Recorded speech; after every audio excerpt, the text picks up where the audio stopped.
In this video, we're going to give you a basic framework of how you can create your own financial system so that you can be debt-free, automate your payments, spending, and savings, and make more than 100 grand a year. But first, let's make sure you're setting yourself up for financial success from the very beginning, starting with your freelance compensation rates. Compensation rates really vary between industries and skill sets, so if you're not sure what you should be charging clients, do your homework. Investigate what other freelancers in your field are making. There are a ton of online resources just for this, but also don't be afraid to ask other freelancers in your network, especially those that have been hustling longer than you have. It's all about finding that sweet spot. You don't want to overcharge a client, but you also don't want to undervalue what you're bringing to the table. Now, before you get to total financial freedom, you might need a little bit of help, and that's okay. If you're in the US, depending on how much you're earning per month, you may qualify for financial assistance, like Medicaid and SNAP benefits. Visit usa.gov/benefits to see what resources are available for you. Once you've set your rates and figured out where you can get financial support, you can now focus on savings, which brings us to step 1, create an emergency fund of at least $1,000. Emergency funds are for, yep, you guessed it, emergencies. This fund is for the unexpected chaos that you have to take care of immediately, because emergencies do happen. So make sure you have at least $1,000, whether it's in a safe or a bank account, that you will not touch unless it's an emergency. This is the first step towards improving your finances because you know that if you're in a desperate situation, you've got some cushion. It creates a sense of security, and that security can be all of the difference between sleepless nights and achieving your dreams in a balanced way. So be prepared and have that $1,000 somewhere you won't be tempted to use it to buy a new air fryer. Once you have your bare minimum emergency fund, you're going for step 2, getting out of debt. Unfortunately, 80% of Americans will experience some form of debt over the course of their lifetime. And if you've already experienced debt, you know how much it can weigh you down. Whether it's student loans, maxed out credit cards, or an unsuccessful business venture, debt will inhibit your ability to take greater risks, pursue your passions, and ultimately enjoy your life. To be a successful entrepreneur, you need to be able to take risks, pursue your passions, and enjoy the journey, or you won't have the stamina to succeed. There are a ton of options to attack your debt, and many of the advice out there is conflicting. So we're going to give you 2 options, the most logical one and the most psychologically powerful one. Option 1, the most logical one, would be to take care of your highest interest rate loans first, because by strictly looking at the numbers, attacking the debt that is growing the fastest makes the most sense. Option 2, the psychologically powerful one, is an option called the debt snowball. This approach takes advantage of creating a positive feedback loop, where you attack your smallest loans first, which takes you the shortest amount of time and makes you more likely to continue paying off your debt because you're focused on the achievable short term. Whatever option you choose, make sure to create a spreadsheet for your loans with the following information: all your loans' names, all your loans' total amounts, all your loans' interest rates, and all of your loans' monthly payments. This way, you can track your progress so that when you finally get out of your financial holes, you'll get a huge return that money can't buy, a psychological weight lifted off your back, and freedom. You now have the ability to take on greater risks and can rest easy knowing that a chunk of your monthly income isn't going to high interest rate loans anymore. You're now ready to start building a surplus. This brings us to step 3, create a runway of 3 to 6 months. Now we've taken care of the basics of achieving freelancing financial freedom. You're no longer moving backwards or digging yourself into bigger debt holes. You're now ready to start building your financial machine. I want you to think about all the bills you have to pay this month. Now, I want you to imagine having the money to pay 3 to 6 months worth of those bills already in your bank account at all times. How does that feel? Are you able to think more long term? Does that bill panic start to ease up? A runway will give you the space to start thinking long term and making financial decisions that don't just impact that week or that month. Remember that huge weight that lifted off your shoulders when you became debt-free?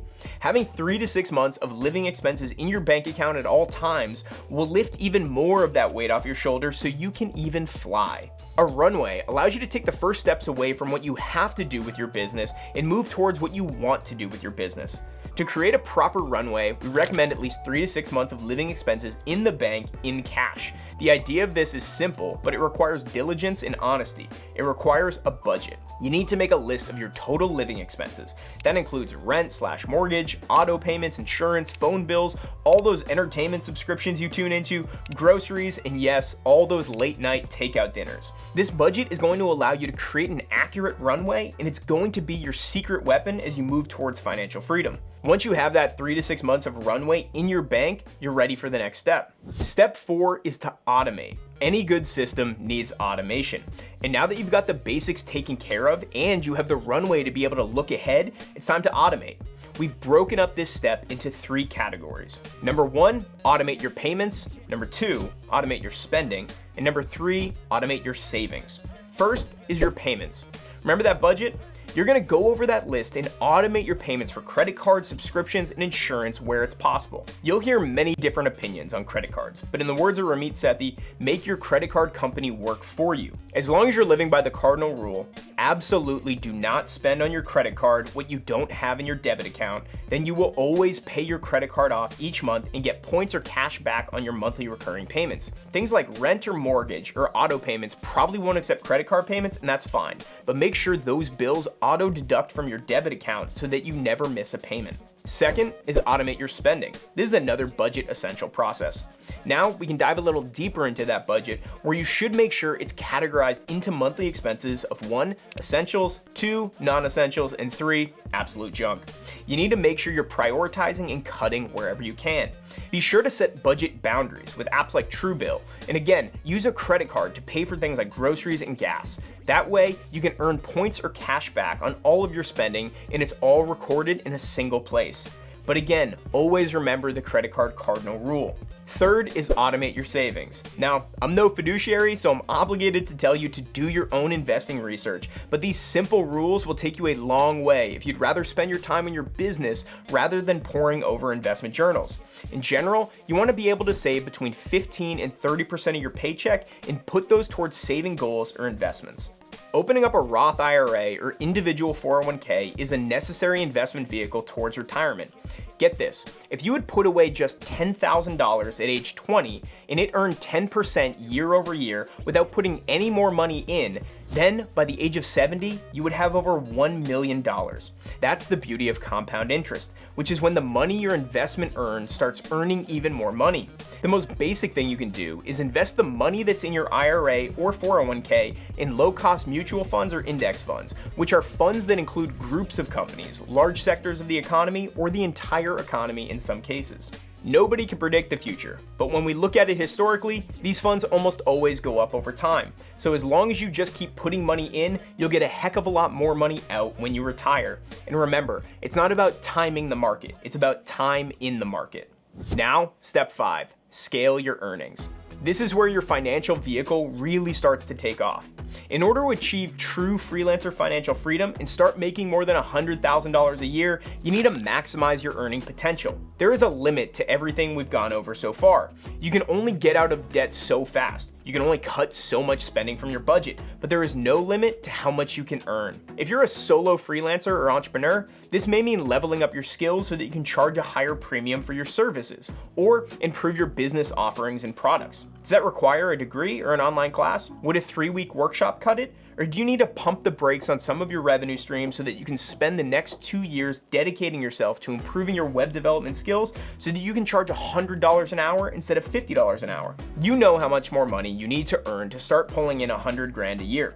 Whatever the gap is between what you're earning and what you want that new number to be, you need to come up with a plan to achieve it. If you're an entrepreneur with a team, the answer might be scaling up your team. Have you done a cost-benefit analysis of how much time you're spending on activities inside your business versus activities actually on the business? Have you crunched the numbers on what your actual hourly rate is, whether or not you can hire someone twice as cheap to knock out those less important activities that are sucking up all of your time?